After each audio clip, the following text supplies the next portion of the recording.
Marvel Rivals is a game that I've wanted to talk about for a little bit now, and it's a game that normally in the past I would say is not really up my alley. You know, team-based type hero games like this. I guess it's kind of a hero shooter essentially, and it's very Overwatchy with a third-person camera. Now that said, I used to play Overwatch. I used to actually play a lot of games like this, but after a while I fell out of them heavily because of things like the meta, because of things like having to dedicate your entire freaking life to the game to be good at it and compete. It's one of the same reasons I don't play fighting games that much, because like I enjoy other games. I enjoy other hobbies too. And Marvel Rivals was a game that I was worried about even trying because of that experience with other games. But that said, I am very pleasantly surprised with this game, at least as of mid-December 2024. And I say that because who knows in a year what the state of a game like this will be. I hope better, but you never know. I always hoped that for Overwatch, and I thought it got a lot worse over time. The thing with Marvel Rivals is it has a vast roster of Marvel characters, from superheroes to villains to everything in between, and it even has some lesser known picks like Luna Snow, who actually has become one of my favorites to play as, that a lot of people might not even know of. So we're gonna hop into this discussion for a few minutes of, is Marvel Rivals worth playing for you? And I do have a question of the day for you, which is, what do you think about this game so far if you've played it? What are your thoughts on it? What would you like to see in the future? What would you like changed? Anything like that. Speaking of that question, Marvel Rivals is actually one of the games that has excited me about its roster, that I genuinely, and I haven't done this in a long time, I don't know if I'll do this, so let me know if you'd want to see it. I think it would be fun. I genuinely want to go through part of the roster and talk about like costumes I'd like to see for characters, or even things like other characters I would love to see in the game.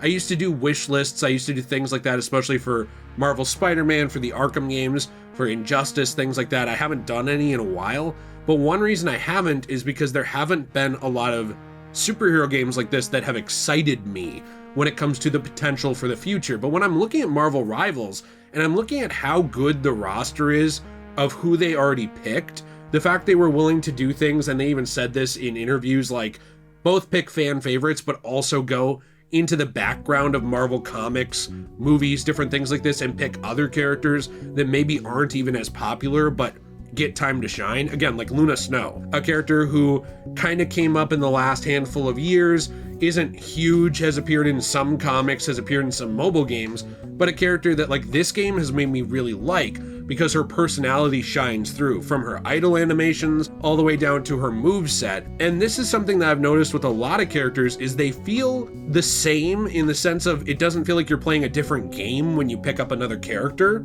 Obviously they work within that same world, but also these characters play uniquely enough that playing as Luna Snow, who can heal, is not the same as playing as Scarlet Witch, who, you know, focuses on doing damage and healing herself, is not the same as playing as Mantis, who focuses more on healing others, is not the same as playing as Spider-Man, who I would say is more used as a distraction to like get behind people, split their focus, get in there, do some hits and get out.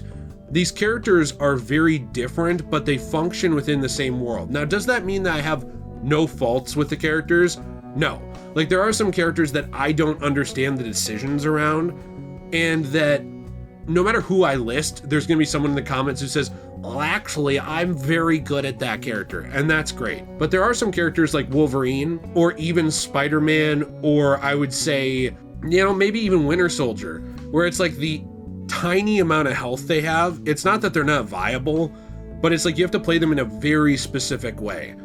Sometimes that makes sense and it works. There's other times where it's like characters like Wolverine, Spider-Man, Winter Soldier, who take like constant damage in every iteration of their character. Like, these guys are getting beaten down all the time and they just refuse to die. Characters like that, I'm kind of like, you give them a fourth of the health of other characters like Spider-Man. It's like, I don't think Spider-Man would be this weak. So when you're coming at it from a nerd standpoint like me, there are certain characters where I'm just kind of scratching my head like, I don't get that choice. But I would say 8 to 9 out of 10 people on the roster out of every 10, I totally understand why they're made the way they are, and I think it fits them very well. And even the ones where I personally am like, I would have designed this gameplay differently, the character still works. You know, something I love about this game is that there has been this push in recent years, and I've talked about it before. I try not to hammer it home all the time, but there's really been a push in recent years to use games and movies as a vehicle for just what you want to say or what you want it to be or what you want to do. And it's not that you can't do that, right? Like, it's not like you can't make a game and it has a message, or you make a game and it has a story, or you make a game and your personality shines through in it as the creator. You absolutely can do that. Indie games are amazing at that. But when it comes down to it, I feel like Marvel Rivals is a game that's just designed to be fun. And there is something to be said about that. You know, like a game that is just made to sit down, you can play 3 matches, you could play 20 matches, and you're just there to have fun. It's just a game. And that's all it is. I think there's something so simple and fun about that, and yet the complexity of how characters balance each other is also interesting. So for example, I didn't even know this was the case when I went into this match, but earlier I was playing as Spider-Man. And I played a match as Spider-Man. I mean, I didn't do great, but I had fun, right? And that's kind of the point. But then there was another match where I went in and I was with a Venom character. And I wasn't on the mic or anything like this. I think you can do that, obviously, but I don't think you need to do that to win. But when it comes to roles, Venom was like basically giving my Spider-Man a ability that he wouldn't have if Venom wasn't on the team. And so there are also team builds that you can do, where characters will interact, not every character, but characters who would know each other. Like essentially Venom will give Peter part of the symbiote, and then Peter will be able to use that, I think every 30 seconds to a minute, essentially as a symbiote attack, because Venom is on the team with him. But if Venom's not on the team with him, that's not an ability that Spider-Man always has. You're encouraging basically like team builds, where you're like, hey, I'm an X-Man character. Maybe you should pick an X-Man character too so we can do this ability together. But maybe you don't want to. Maybe I'm Magic and maybe you want to be Hulk. And that works too, because they also have their unique abilities that maybe will play better on a team in that scenario than needing to balance each other in terms of having that extra ability. So it allows choice in how you play. When it comes to choice in how you play, I think this game is very well done. You know, I'm sure there is a bit like a meta, like a really big meta where it's like these 3 characters are the best to play as no matter what. Why are you picking anyone else? That's not something I've looked into in playing it. What I have looked into is, am I having fun? Are these characters enjoyable? And something I've noticed about it is that there are certain ones I feel like, oh, this character's not for me, or oh, this character is too weak. I'll feel like that. But then I'll see someone else playing as that character in 2 matches and they'll be doing really good. So that character's playstyle really fit with that person, even if it doesn't fit with me. Again, certain things I want changed. Like I think Wolverine is terrible. I'm sure someone in the comments again is like the best person ever with them, but I think in general his balancing is poor. So I think there are characters that need work, along with characters that can do abilities that there is no detriment to. For example, and I don't know if I have footage of this, there's a character called Jeff the Land Shark who can swallow you and then suicide off the side of a ledge. And there's like no penalty really to doing that, especially if he swallows more than one person, because he can kind of do it in a whirlpool and grab like 3 people essentially, or 2 people. And then, you know, he's up +1 even though he ended himself. Now that said, I know that that's a strategy in some games. It's like you get in there, you distract, you know you'll die, and you still kill someone else. So I don't know how you balance certain things like that.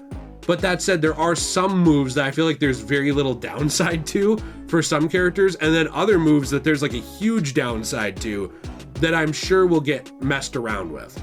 Now you're probably thinking, well, Jay, you know, you've talked a lot about positives here, but you're mainly a single player gamer. There's got to be some issues you have with games like this. You know, you've talked before about game preservation, and this is an always online game. That's something that bums me out. You know, I really wish when games like this came out, and I understand, again, someone's going to say that's not what they are. That's fine. But I wish when games like this came out, like Overwatch and this game, you know, that they would have also an offline component of some kind. So for example, like combat training in Call of Duty or private matches in Call of Duty, where you can like sit and play against the bots. You know, nowadays, now you need like an online connection to even play with the new Black Ops. But for a while there was like kind of an era of Call of Duty where you could go in, you could play against bots. Even if the game shut down, you could play against bots. And it kind of preserved a semblance of that multiplayer. There is a practice mode with bots in this game. Again, James Bond was great for that too, by the way. The old Bond shooters, amazing for that, a lot of them, especially pre-Activision. Activision kind of threw it out because they didn't care. But pre-Activision, they were doing that. But with this game, I've noticed that, like, if you want to do practice against bots, you just have to be online. Things like that I kind of wish weren't the case, because I feel like there's no preservation of this game eventually. You know, and the idea that this game is only successful because it's Marvel, which I've seen, I think is very false.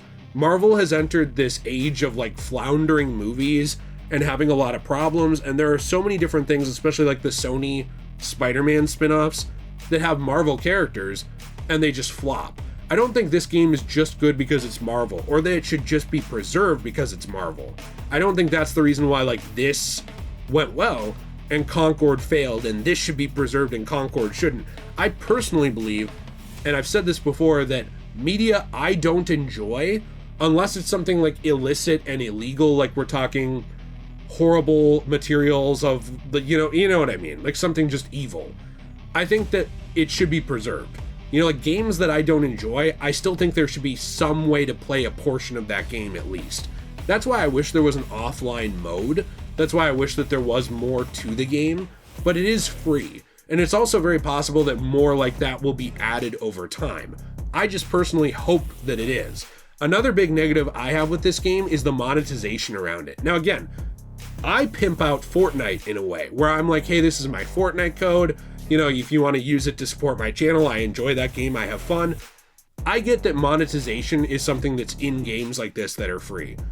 And I'm not saying like it's okay there, but it's not okay here. I've noticed that in games like Fortnite, it's been getting more expensive recently with the addition of things like shoes. And it bums me out because, you know, one, you guys using that code helps my channel, just pure honesty. But two, that was a game I always pointed to in the past to say, like, look at how cheap everything is compared to like Call of Duty Warzone or compared to all these other games. And now we're kind of hitting a point with Marvel Rivals where I feel like they don't need to compete with anyone for pricing, because Overwatch prices, if you want to drop money on loot boxes, would get expensive, and people were willing to do it. And I think they noticed that, and I think they noticed Fortnite getting more expensive, and I think they noticed microtransactions entering fighting games. And it's something that bums me out, because it's like, if you want a Iron Man costume from Endgame, that's something that might cost you like $20 to $25. That's a lot of money. And that's somewhere where I'm like, I'm excited to talk about costumes I'd like to see in the game. But then part of me is like, oh, would that be a $15 costume? Like, that sucks. You know, like, I wish that these things were cheaper. I bought like 2 or 3 because I'm a huge Marvel nerd and I wanted to show the game off. And any game that shows love to Superior Iron Man, a vastly underrated comic run, is going to get like a small purchase from me. Now, that said, I think that the pricing is kind of out of control here. Even other people I've talked to have said, I'll play the game, but I'm not spending $20 on some skin.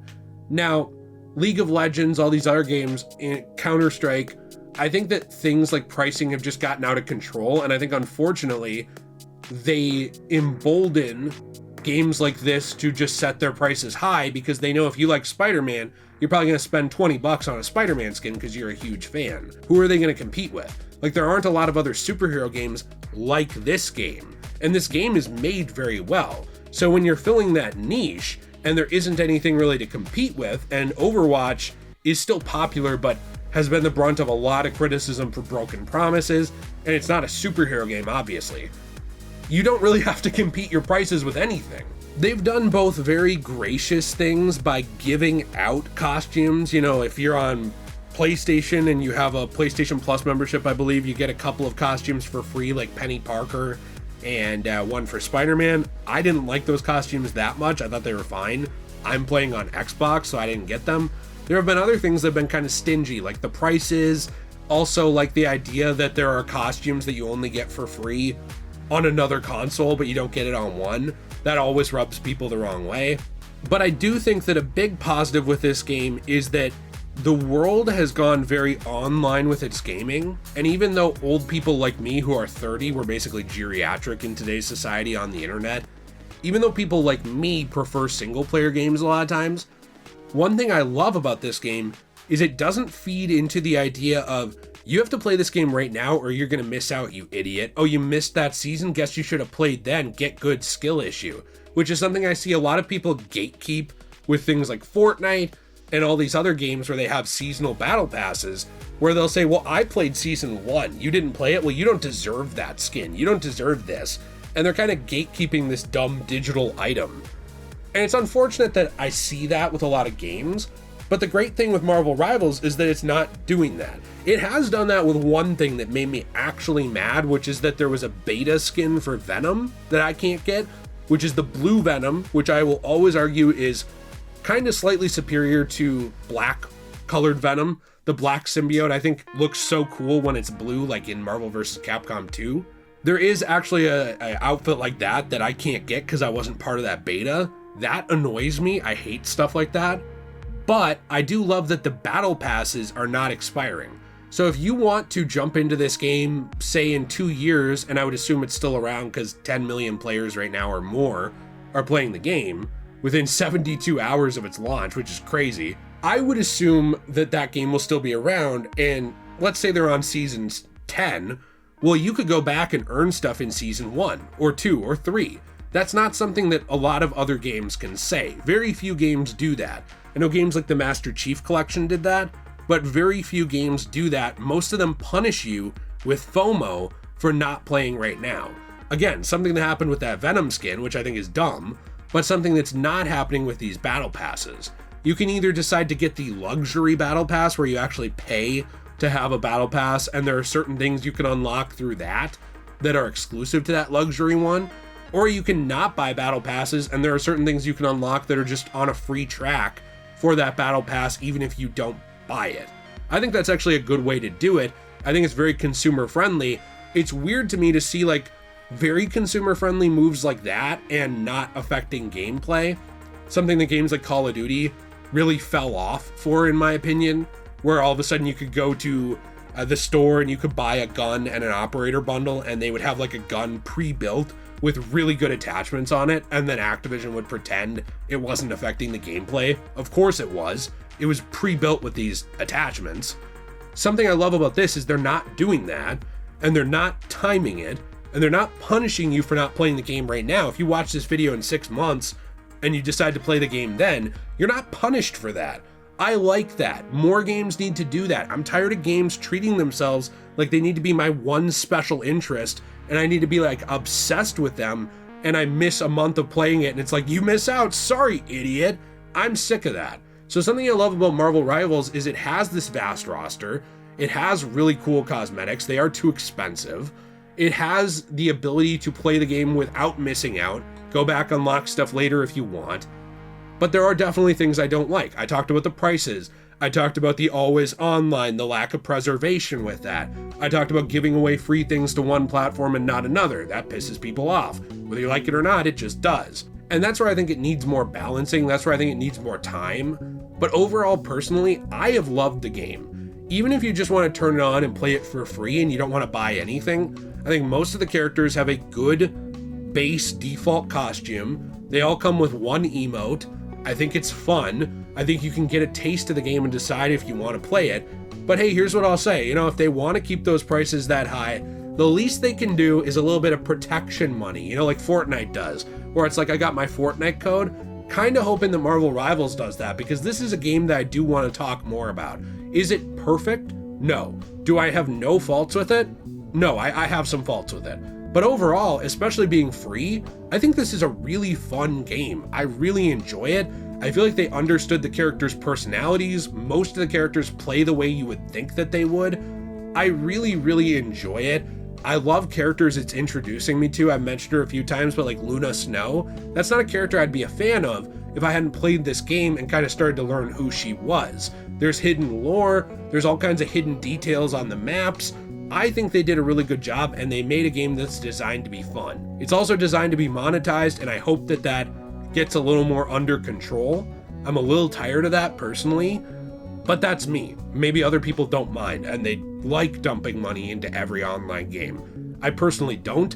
I would like to be able to buy stuff without feeling like I have a limp the next morning and my butt hurts. But anyways, let me know what you think in the comments down below. Interested to hear your thoughts on all of it. If you want to support this channel, I've said the Fortnite code. We have channel memberships, Patreon. We have other channels as well, like our Let's Play channel. We have an anime channel. We have an RPG channel, all kinds of stuff in the description down there, as well as a Discord that you can join to hang out. Let me know what other videos you'd want to see about Marvel Rivals. It's a game I'm really having fun with. And I do also have as well a store which is run by my wife, CosmoBunny.shop, where you can order coasters, keychains, trays, and more. They're made actually for nerds, nerdy people like us, from recycled, repurposed paper. We take that, we transform it into new art, giving it new life, because these are comics, manga, magazines, and more that are damaged. They're not able to be sold. They're not able to leave store shelves, except for often ending up in dumpsters and landfills. So what we do is we take those books, we save the art that is not damaged, or that essentially is still preservable, that paper that's still preservable. We make something cool out of it and transformative, and we make it for you. You buy it, it supports our channel. We appreciate you very much, and I appreciate you watching this. Overall, I think it's worth playing. I think it's worth your time. Let me know what you think. Have a fantastic day. As always, everyone, stay shui.